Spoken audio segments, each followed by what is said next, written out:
Assalamualaikum warahmatullahi wabarakatuh. Anak-anakku kelas 8, bagaimana kabar kalian hari ini? Mudah-mudahan kalian dalam keadaan sehat, semangat, meski harus belajar di rumah. Pada pertemuan kali ini, kita akan belajar IPS bersama dengan materi faktor pendorong dan faktor penghambat kerjasama ASEAN. Baiklah anak-anak, untuk mengawali pelajaran kali ini, marilah kita membaca basmalah bersama-sama. Bismillahirrahmanirrahim. Setelah mengikuti pembelajaran kali ini, diharapkan siswa mampu. Yang pertama, menyebutkan faktor pendorong kerjasama ASEAN dengan benar. Dan yang kedua, menyebutkan faktor penghambat kerjasama ASEAN dengan benar.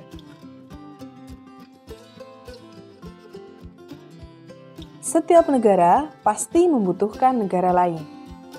Tidak ada negara yang benar-benar mandiri tanpa bantuan negara lain. Oleh sebab itu, setiap negara akan mempunyai hubungan atau melakukan kerjasama dengan negara lain. Begitu pula Indonesia. Indonesia menjalin hubungan kerjasama baik secara regional maupun internasional. Salah satunya dengan menjadi anggota ASEAN. Hubungan antar negara ASEAN semakin diperlukan seiring dengan munculnya berbagai macam kebutuhan yang berbeda-beda dari tiap-tiap negara anggota. Kebutuhan sosial, politik, ekonomi, maupun bidang lainnya menuntut suatu negara berperan aktif melakukan kerjasama antar negara, baik regional maupun internasional. Dalam proses pembentukannya, sebuah kerjasama tentu memiliki alasan kuat untuk melaksanakan kerjasama tersebut. Demikian juga dengan organisasi ASEAN. Adapun faktor-faktor pendorong terbentuknya ASEAN antara lain, yang pertama, persamaan senasib. Persamaan di antara negara-negara anggota ASEAN adalah sama-sama pernah merasakan pahitnya dijajah bangsa asing. Indonesia pernah dijajah Belanda. Singapura, Malaysia, Brunei, dan Myanmar pernah dijajah oleh Inggris. Kamboja dan Laos pernah dijajah oleh Prancis. Filipina pernah dijajah oleh Spanyol dan Amerika Serikat. Serta Vietnam pernah dijajah oleh Prancis dan Amerika Serikat. Meskipun demikian, ada loh satu negara yang sama sekali tidak pernah mengalami penjajahan. Ada yang tahu negara mana? Iya, betul. Thailand. Thailand adalah satu-satunya negara yang tidak pernah dijajah oleh negara lain.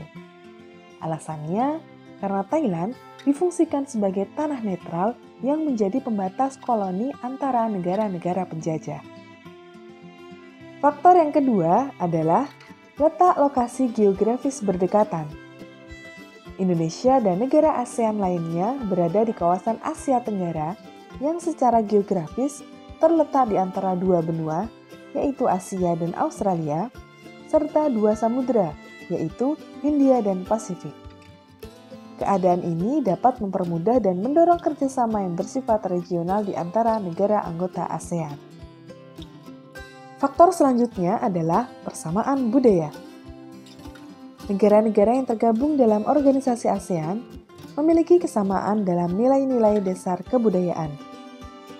Sejarah mencatat, negara-negara di kawasan Asia Tenggara memiliki budaya, bahasa, tata kehidupan, dan pergaulan yang hampir sama. Hal ini dikarenakan adanya persamaan warisan peradaban, yaitu satu rumpun Melayu Austronesia. Faktor selanjutnya adalah persamaan kepentingan di berbagai bidang. Salah satu alasan dibentuknya organisasi ASEAN adalah adanya persamaan kepentingan, yaitu sama-sama berkontribusi dalam pertumbuhan ekonomi dan sama-sama ingin menjadi negara maju. Faktor terakhir adalah memiliki persamaan dan perbedaan sumber daya alam. Persamaan sumber daya alam dapat mendorong suatu negara bekerja sama dengan negara lain. Negara-negara yang tergabung dalam organisasi ASEAN memiliki kekayaan sumber daya alam yang relatif sama, karena sama-sama terletak di sekitar garis khatulistiwa. Namun, setiap negara mempunyai sumber daya alam dan komoditas yang menjadi keunggulan masing-masing.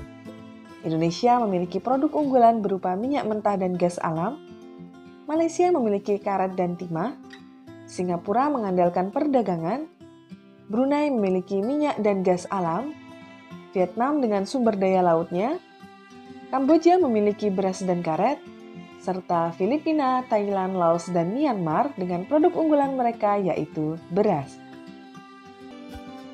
Selanjutnya, faktor penghambat kerjasama antar negara ASEAN. Faktor yang pertama adalah adanya perbedaan ideologi. Tahukah kalian, Kamboja dan Vietnam pernah mengalami konflik yang cukup lama, mulai dari tahun 1946 sampai tahun 1991. Konflik ini terjadi karena adanya perbedaan ideologi antar dua negara tersebut. Kamboja yang berideologi liberalis di bawah pengaruh Amerika Serikat, sedangkan Vietnam berideologi komunis di bawah pengaruh Uni Soviet. Nah, kondisi seperti ini menyebabkan hubungan antar dua negara anggota ASEAN kurang harmonis. Untuk mengatasi agar negara-negara di Asia Tenggara netral tidak di bawah pengaruh salah satu ideologi negara adikuasa, yaitu Amerika Serikat dan Uni Soviet, maka 5 dari anggota ASEAN bertemu di Kuala Lumpur dan menandatangani deklarasi atas ASEAN Zone of Peace, Freedom, and Neutrality atau disingkat dengan ZOPFAN, yang bahasa Indonesianya ASEAN sebagai kawasan damai, bebas, dan netral. Faktor yang kedua adalah adanya perbedaan kepentingan tiap-tiap negara. Kerjasama sangat dibutuhkan bagi perkembangan dan masa depan negara di dunia. Tetapi terkadang dalam kerjasama antar negara, tiap-tiap negara memiliki kepentingan yang berbeda-beda. Perbedaan ini dapat menjadi salah satu penghambat kerjasama yang harmonis, serta dapat menyebabkan terjadinya konflik antar negara. Salah satu contoh perbedaan kepentingan antar negara-negara anggota ASEAN adalah tentang Laut Cina Selatan. Negara-negara yang memiliki perbedaan kepentingan atas Laut Cina Selatan antara lain Filipina, Vietnam, Malaysia, dan Brunei Darussalam. Kita berharap perbedaan pendapat dan perbedaan kepentingan di Laut Cina Selatan itu tidak sampai menimbulkan konflik antar anggota ASEAN. Faktor yang ketiga adalah adanya konflik dan peperangan. Perbedaan ideologi dan perbedaan kepentingan yang tidak segera diatasi dapat menimbulkan konflik dan peperangan. Konflik dan peperangan yang terjadi di dalam negeri maupun antar negara dapat mengganggu stabilitas suatu negara sehingga akan menghambat kerjasama antar negara-negara ASEAN. Serangkaian konflik yang pernah terjadi di kawasan Asia Tenggara antara lain yang pertama, konflik antara Indonesia dan Malaysia tentang Pulau Sipadan dan Ligitan. Yang kedua, konflik antara Vietnam, Filipina, Malaysia, dan Brunei Darussalam tentang Pulau Spratly. Dan juga konflik antara Kamboja dan Vietnam tentang perbedaan ideologi. Faktor yang keempat adalah adanya kebijakan proteksi. Kebijakan proteksi merupakan kebijakan yang melindungi produksi dalam suatu negara. Karena perlindungan itulah, maka bagi pihak eksternal sangat sulit menembus negara yang menerapkan kebijakan proteksi. Kebijakan proteksi ini akan menghambat perdagangan bebas. Padahal, di antara negara-negara anggota ASEAN telah menyepakati Perjanjian Perdagangan Bebas atau AFTA, ASEAN Free Trade Area, pada tanggal 28 Januari 1992 yang bertujuan untuk meningkatkan daya saing ekonomi negara-negara ASEAN dengan menjadikan ASEAN sebagai basis produksi pasar dunia. Demikian tadi anak-anak, materi mengenai faktor pendorong dan faktor penghambat kerjasama ASEAN. Bu Emi berharap kalian mudah memahami materi tersebut. Baiklah anak-anak, untuk mengakhiri pelajaran kali ini, kita berdoa bersama dengan membaca hamdalah. Alhamdulillahirabbil alamin. Wassalamualaikum warahmatullahi wabarakatuh.